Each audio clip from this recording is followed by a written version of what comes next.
Hello, my name is David Jones. Welcome to yet another edition of Listen Up's Drive-Through Bible School.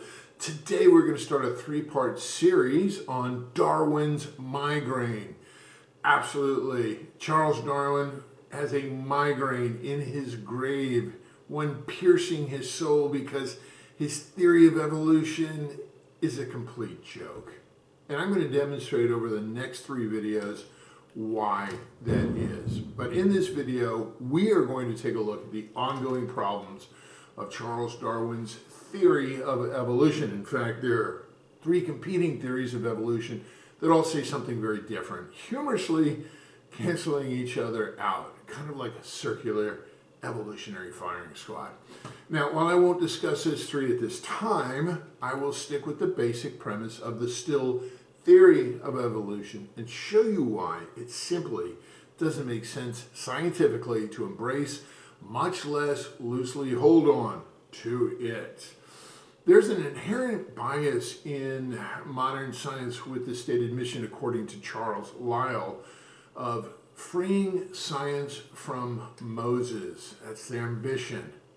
In fact, you'll see by the end, and perhaps even before, that evolution isn't the least bit scientific, but is indeed a philosophy and a replacement religion called humanism, and one which requires more faith to believe in than the evidence-based biblical contention that all things came by intelligent design through one creator.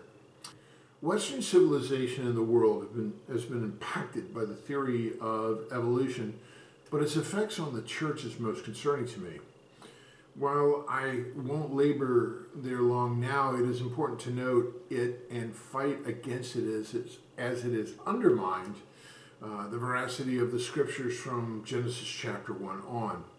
It is a satanic attack like no other, and sadly has been accepted by too many professing the Christian faith. Darwin was not the first to consider evolution. Much groundwork had been laid in prior centuries, but especially the 18th century, by Enlightenment thinkers who were seeking to rid science of Moses, as I had mentioned a moment ago. One such postulate was called Uniformitarianism and was coined by James Hutton. It is a theory that states that the same rate of change we see now in the earth and species is the same rate since their beginning. So the earth has to be millions of years old. This, of course, is an assumption, but sadly is held as truth.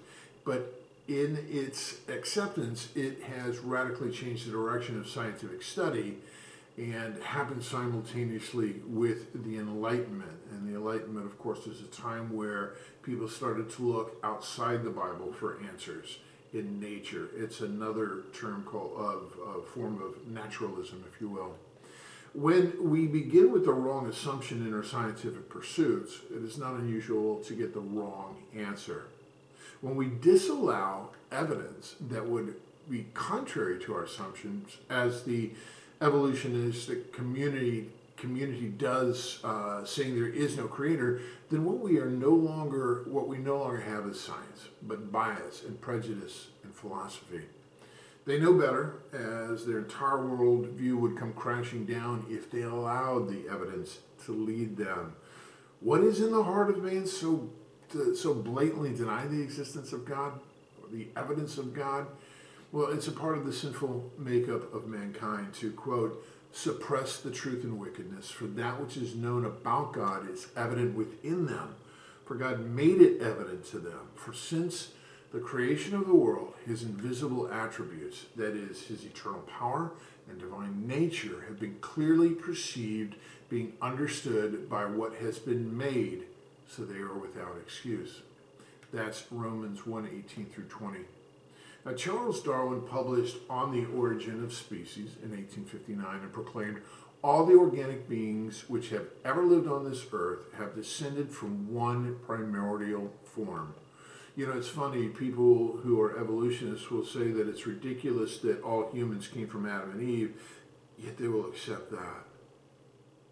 Of course, this was pure speculation on Darwin's part, a guess, most likely a prejudicial hope, really.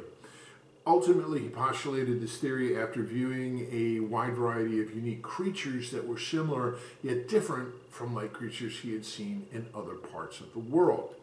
Now, had Darwin had the technology we have today, he may never have written this book, and turned the world upside down as a result, from a biblically based scientific view of creation to one in which something came from nothing, from a single-celled organism. And all the creatures and the plants that have ever existed. It's very far-fetched. But again, it rules out Moses, right? It rules out the first 3 chapters of the scriptures, and therefore it allows mankind to be God of his own life. And that's really what it comes down to. Darwin also said that all that exists came about in an unguided way. Get this now, in an unguided way, without purpose, all arbitrary, accidental. Now, true science doesn't support this. Frankly, it's utterly ridiculous. What's worse is that Satan has used this theory more effectively than we have the truly scientific and biblical reality of creationism. I don't understand. Many Christians shrug their shoulders as if it doesn't matter. Well, it does matter. As the first 3 chapters of the book we say is divinely inspired through man, given by the only eyewitness to creation, the Creator himself, truly science cannot disprove creation because it was not a witness to the event, nor can they replicate their various theories in a series of lab tests, which is necessary, absolutely necessary, for something to be proven scientifically. These blasphemous theories have been exported from the ivory towers of university academia to, sadly, indoctrinating kids in our schools. Get them to disbelieve the first 3 chapters of the Bible and question the existence of God, and Satan knows he can shape their minds to believe all kinds of lies that will draw them into hell. As such, this is what most kids know and learn, and they're taught not to question whether it's true or not. It's science. Don't question the science. This shapes their worldview and impacts their view of religion, which they are told by extension is not based on fact, just faith.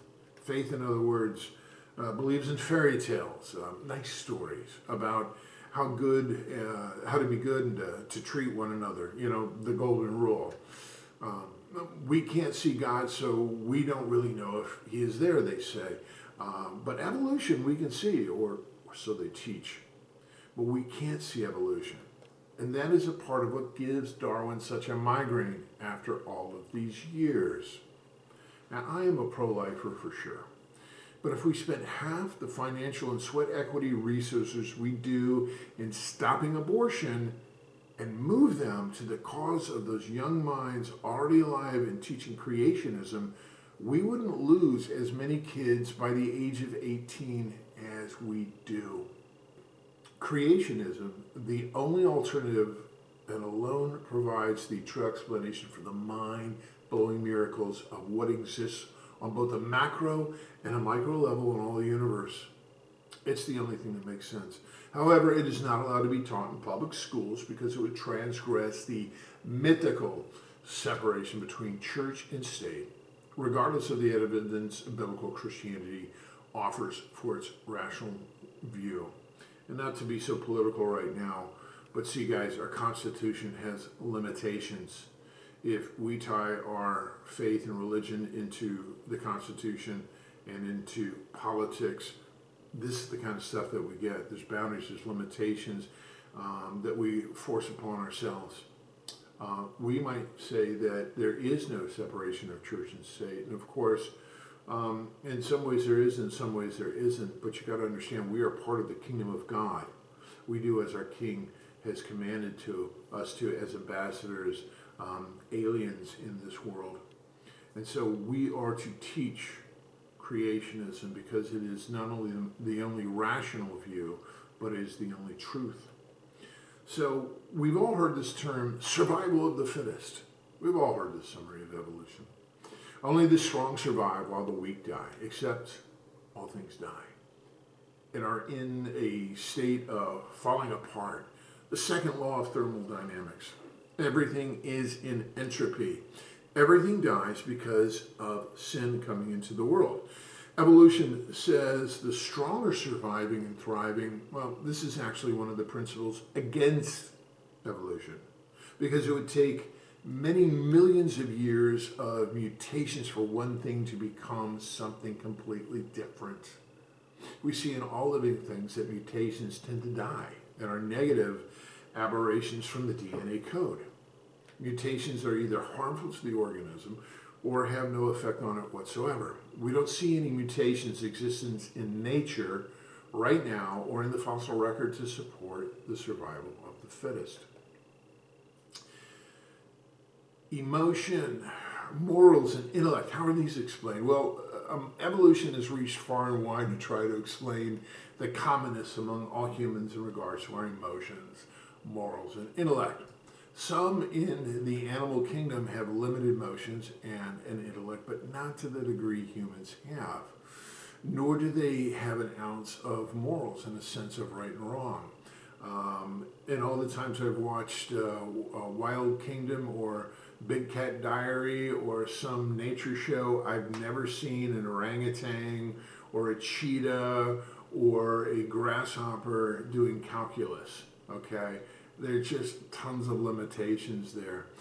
Some evolutionary psychologists have postulated that these characteristics are wired into us from evolution. Well, how is that possible?